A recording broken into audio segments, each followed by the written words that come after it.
সকলকে নমস্কার জানিয়ে আবারও একটা নতুন ভিডিও নিয়ে চলে এসেছি। প্রথমেই দেখতে পাচ্ছ চিংড়িটা ভালো করে পরিষ্কার করে ধুয়ে নুন হলুদ দিয়ে মাখাচ্ছি। আজকে চিংড়ি মাছের একটা রেসিপি করব, ফুলকপি দিয়ে চিংড়ি করব, ফুলকপি চিংড়ি। তো তোমরা দেখো ভিডিওটা কী করে আমি বানাচ্ছি। প্রথমে চিংড়ি মাছটাকে ভেজে নিই। তো ফুলকপি চিংড়ি করার জন্য আমি সব আগেই রেডি করে নিয়েছি। আলু এরকম করে কেটে নিয়েছি, এটা অবশ্যই অল্প সেদ্ধ করে নিয়েছি। এটাও গরম, ফুলকপিগুলোও গরম জলে আমি ভাপিয়ে রেডি করে রেখে দিয়েছি। টমেটো কুচিয়ে নিয়েছি একটা বড় সাইজের, পেঁয়াজ কুচিয়ে নিয়েছি, রসুন নিয়েছি আর একটু আদাও নিয়েছি। আজকে বাটা মশলা ছাড়াই কিন্তু রান্নাটা করব। তো প্রথমেই কড়াই গরম করেই নিয়েছি। গরম করে নেওয়ার পর তেলও দিয়ে দিয়েছি। প্রথমে ফুলকপিটা ভেজে নেবো, তারপর চিংড়িটা ভাজবো। প্রথমেই ফুলকপিটাকে ভেজে নিই।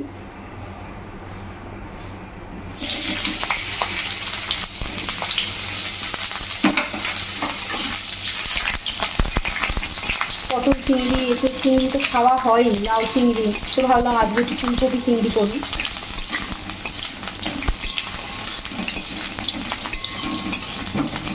তো ফুলকপির মধ্যে একটু নুন হলুদ দিয়ে দিই, পরিমাণ লবণ দিয়ে দিচ্ছি,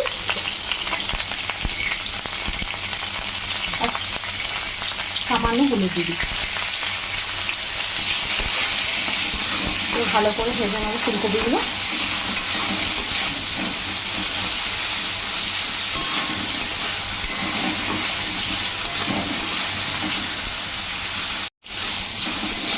ফুলকপিগুলো ভাজা হয়ে গেছে, এবার তুলে নেবো।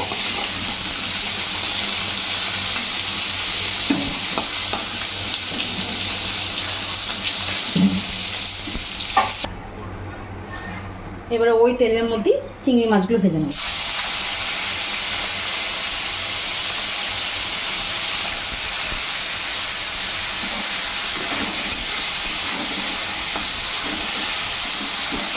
এটা 250 গ্রাম চিংড়ি আছে।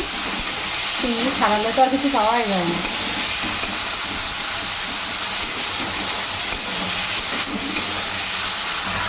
চিংড়ি মাছগুলো ভাজা হয়ে গেছে, এবার তুলে নিচ্ছি।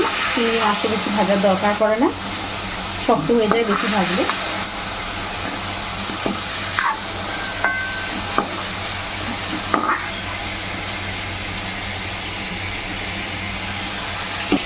এবার ওই কড়াইয়ের মধ্যেই সর্ষের তেল দিয়ে দিচ্ছি, আরও পরিমাণ আরও 2 চামচ দিয়ে দিচ্ছি এর মধ্যে।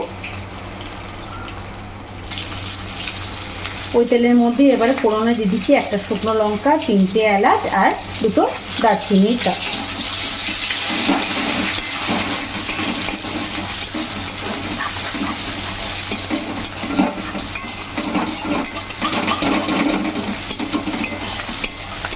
এবারে ফোড়ন হয়ে গেছে, এর মধ্যে পেঁয়াজ কুচিগুলো দিয়ে দিচ্ছি।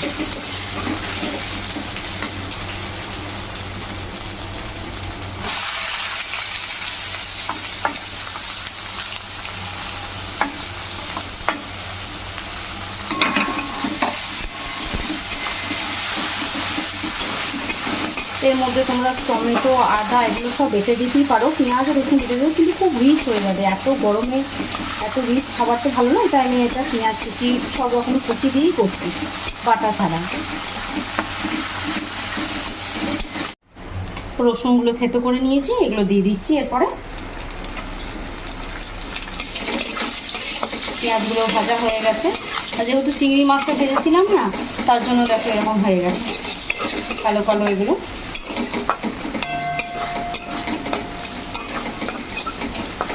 ওই তেলটার মধ্যেও ধরো চিংড়ি মাছের সেন্ট ছিল, তো ওই জন্য ওর মধ্যেই দিয়ে দিয়েছিলাম। যাই হোক, এতে কিছু হবে না। এরপরে আমি টমেটো কুচিগুলো দিয়ে দেবো।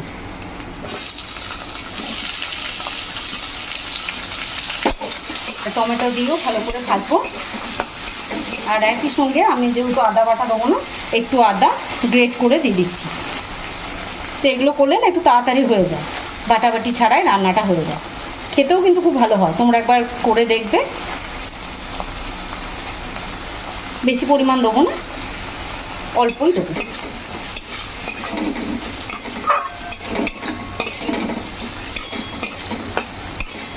এতে পরিমাণ মতো লবণটা দিয়ে দিই, তাহলে টমেটোটা তাড়াতাড়ি গলে যাবে। স্বাদ মতো লবণ দিয়ে দিচ্ছি।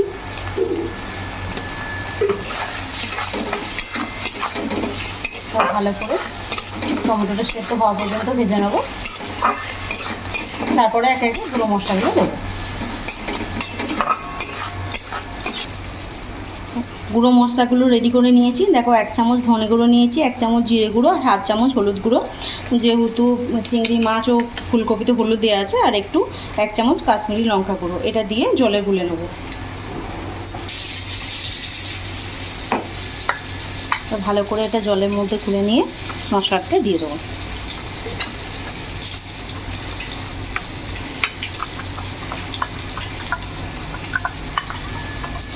এরপরে মশলার মিশ্রণটা এর মধ্যে দিয়ে দেবো।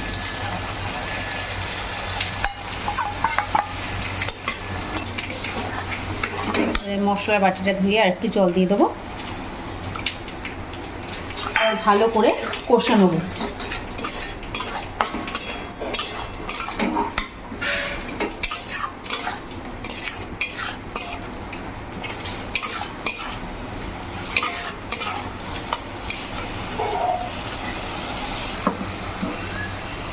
কয়েকটা কাঁচা লঙ্কা আমি ভেঙে এর মধ্যে দিয়ে দিলাম।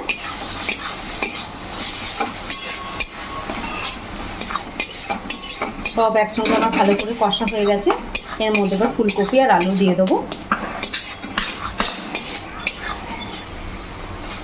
এর মধ্যে এবার আলুগুলো দিয়ে দিচ্ছি। আলুগুলো তো হাফ সেদ্ধ আছেই। এবার আলুগুলো দিয়েও ভালো করে মশলার সঙ্গে কষে নেবো।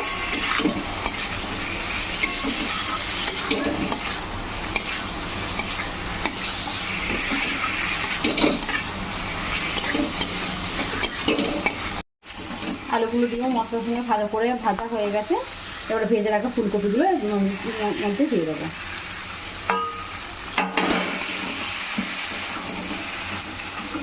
সব একসঙ্গে ভালো করে মিশিয়ে এর মধ্যে জল দিয়ে দেবো।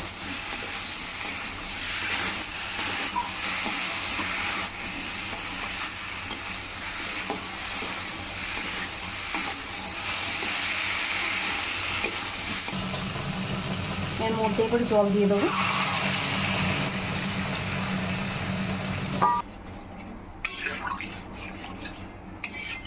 খুব একটা বেশি জল দিইনি, এটা ফুটে গেলেই মাখো মাখো হয়ে যাবে।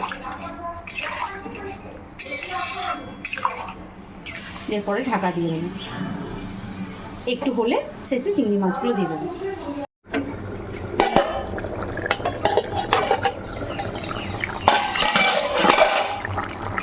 দেখো অনেকটাই ঝোল মরে গেছে। এরপরে আমি এর মধ্যে চিংড়িগুলো দিয়ে দেবো। ফুলকপিগুলোও সেদ্ধ হয়ে গেছে, এই জন্য দেখতেই পাচ্ছ ডাঁটগুলোও সেদ্ধ হয়ে গেছে। বেশি সেদ্ধ করা যাবে না, ফুলকপি না গলে গেলে ভালো লাগে না। এরপরে ভেজে রাখা চিংড়ি মাছগুলো দিয়ে দেবো।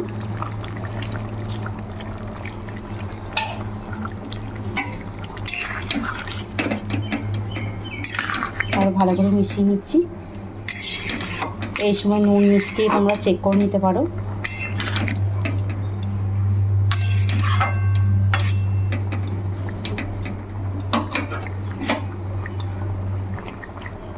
আমি সামান্য পরিমাণ চিনি দিয়েছি, ওটা দেখানো হয়নি, ভুলে গেছি দেখাতে।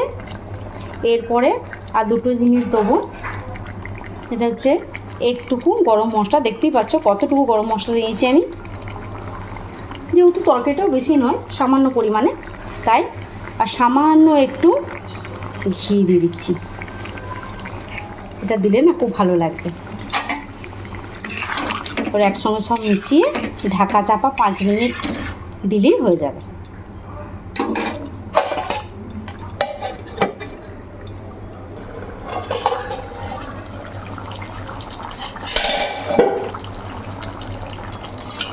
দেখো হয়ে গেছে ফুলকপি চিংড়ি।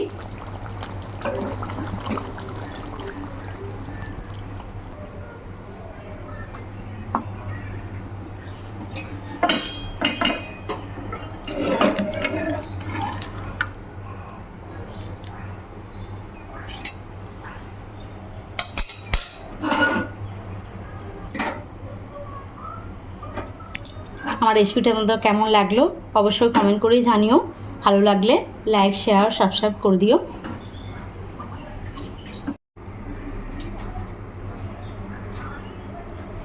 আমার এই পুরো ভিডিওটা দেখার জন্য সকলকে অসংখ্য ধন্যবাদ।